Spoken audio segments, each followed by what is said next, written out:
யானை மற்றும் அதன் நண்பன். ஒரு காட்டுல அப்பு எனப்படும் யானை வாழ்ந்தது. அது காட்டுல தனியா சுத்திட்டு இருந்தது. யானைக்கு நண்பர்களே இல்லை. ஆனா யானைக்கு நண்பர்கள் வேணும்னு ஆசைப்பட்டது. கொஞ்ச தூரத்துல யானை ஒரு குதிரைய பார்த்தது. குதிரைய கேட்டது, குதிரை தம்பி, குதிரை தம்பி, உனக்கு என் நண்பனா இருக்க இஷ்டமா? இஷ்டம் இல்ல. அட, உன்னை பார்த்தாலே எனக்கு பயமா இருக்கு. நீ எவ்வளவு பெருசா இருக்க.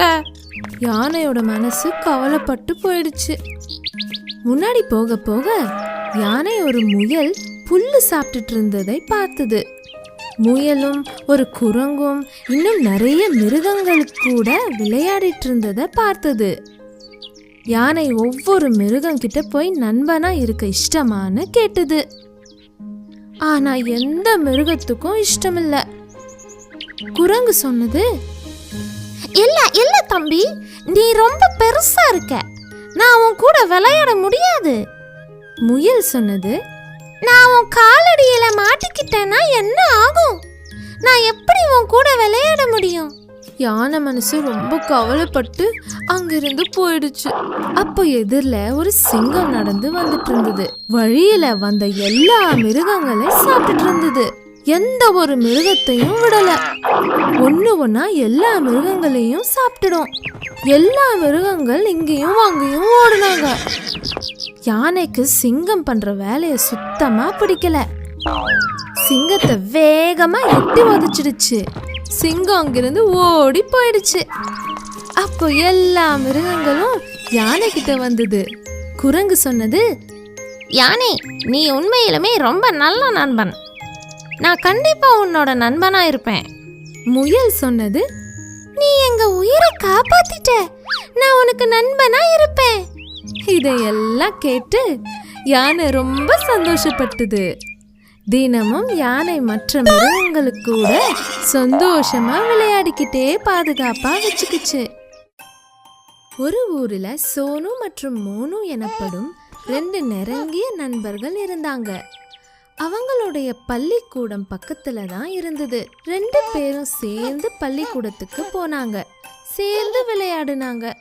ஆனா சோனு ரொம்ப பயப்படுவான். மோனு தைரியசாலி. ஒரு நாள் பள்ளிக்கூடத்துக்கு போகும்போது ரொம்ப நேரம் ஆயிடுச்சு. அச்சச்சோ மோனு, ரொம்ப நேரம் ஆயிடுச்சுடா, வேகமா நட, இல்லனா வாத்தியார் நல்லா திட்டுவாங்க. ஆமா சோனு, நீ சரியா தான் சொல்ற. என்கிட்ட ஒரு யோசனை இருக்கு. நாம காட்டு வழியா போனா சீக்கிரமா சேர்ந்துடலாம். வேண்டாம் வேண்டாம், எனக்கு காட்டுனா பயம். அங்க நிறைய மிருகங்கள் இருக்கும்டா, அது நம்மள சாப்பிட்டுடும். அட, உனக்கு ஏன் இவ்வளோ பயம்? 5 நிமிஷத்துல போயிடலாம். நீ பயப்படாத, உன் கூட நான் இருக்கேன். 2 நண்பர்களும் வேகமா காட்டுக்குள்ள போயிட்டாங்க. சோனுவுக்கு ரொம்ப பயமா இருந்தது. கடவுளே, எனக்கு ரொம்ப பயமா இருக்கு, எங்களை காப்பாத்து. குறை ஒன்றும் இல்லை மறைமூர்த்தி கண்ணா.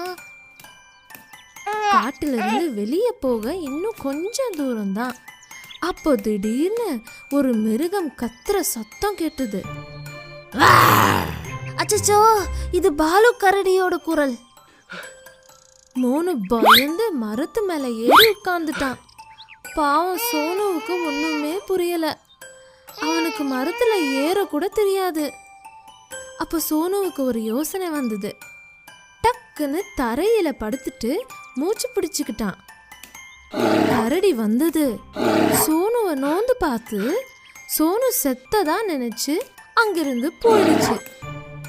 மோனு மரத்துல இருந்து இறங்கி சொன்னா, இன்னைக்கு நாம தப்பிச்சிட்டோம்.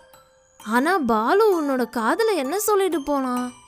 பாலு என்கிட்ட சொன்னா, சோனு நீ ரொம்ப புத்திசாலி, சுயநலமுள்ள நண்பர்களை நம்பாத. இப்பதான் எனக்கு புரிஞ்சிருச்சு, நீ ரொம்ப சுயநலமுள்ளவன் மோனு. 2 பேரும் பள்ளிக்கூடத்துக்கு போயிட்டாங்க. பிரச்சனை வந்தா நம்ம நண்பர்களை விட்டுட்டு போக கூடாது. ஒரு நாள் காட்டுல மரத்தை வெட்டு வெட்டுன்னு வெட்டுற சத்தம் கேட்டது. ஒரு மனிதன் ஒரு மரத்தை வெட்டுறத முயல் பார்த்துடுச்சு. முயல் அந்த விஷயத்த காட்டு ராஜா சிங்கத்துக்கிட்ட சொல்லிடுச்சு. ராஜா அவர்களே, ராஜா அவர்களே, நம்ம காட்டுக்குள்ள ஒரு மனிதன் வந்து நம்ம மரத்தை வெட்டி எடுத்துட்டு போயிட்டு இருக்காங்க. நாம ஏதாவது பண்ணியாகணும். சிங்கம் ரொம்ப சோம்பேறியா இருந்தது. இந்த பிரச்சனைய கண்டுக்கல.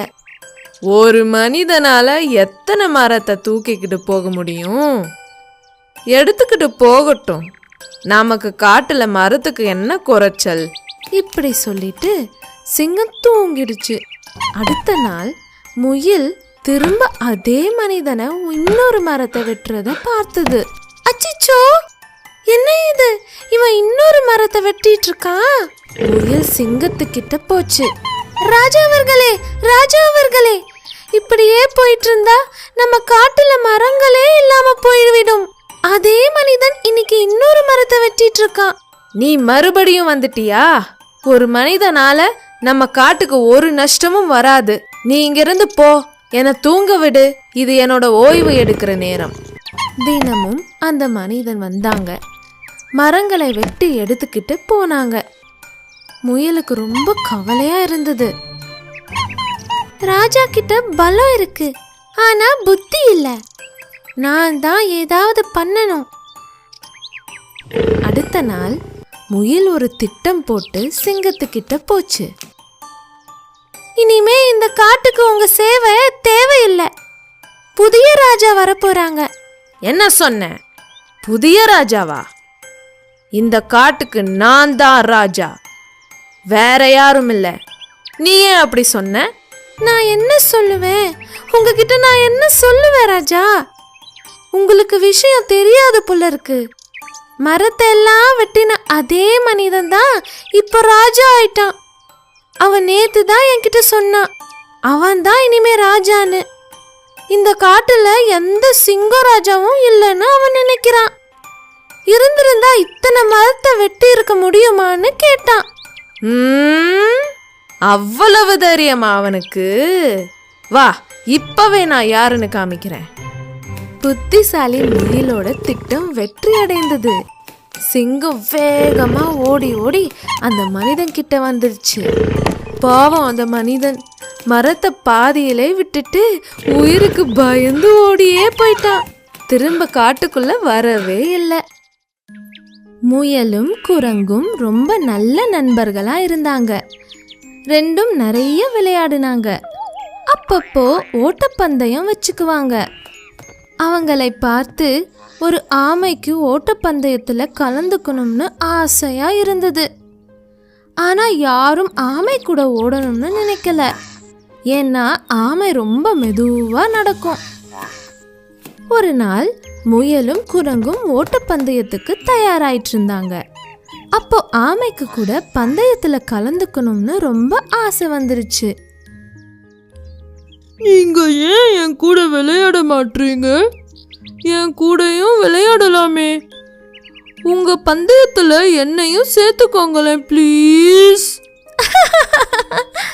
முயலுக்கும் குரங்குக்கும் ஆமையோட பேச்சு கேட்டு சிரிப்பு வந்தது. நீ இவ்வளவு மெதுவா நடக்கிற, நீ எப்படி ஓட்டப்பந்தயத்துல கலந்துக்க முடியும் சொல்லு?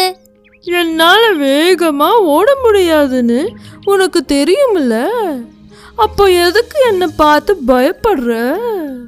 ஓஹோ, அவ்வளோ தைரியமா உனக்கு? சரி வா, நான் உன் கூட ஓட்டப்பந்தயத்துல ஓடுறேன். குரங்கு, யார் ஜெயிக்கிறாங்கன்னு நீ சொல்லு. சரி, சூரியன் இறங்கிறதுக்குள்ள யாரு முதல்ல நதியை சுத்தி இங்க வராங்களோ அவங்க தான் ஜெயிப்பாங்க. ஆமா, நதியை ஒரு சுத்து சுத்தி முதலாக யாரு வராங்களோ அவங்க தான் ஜெயிப்பாங்க. பந்தயம் தொடங்கிடுச்சு. ஆமை மெதுவா நதியை நோக்கி போக ஆரம்பிச்சுது. முயல் வேகமா ஓட ஆரம்பிச்சுது.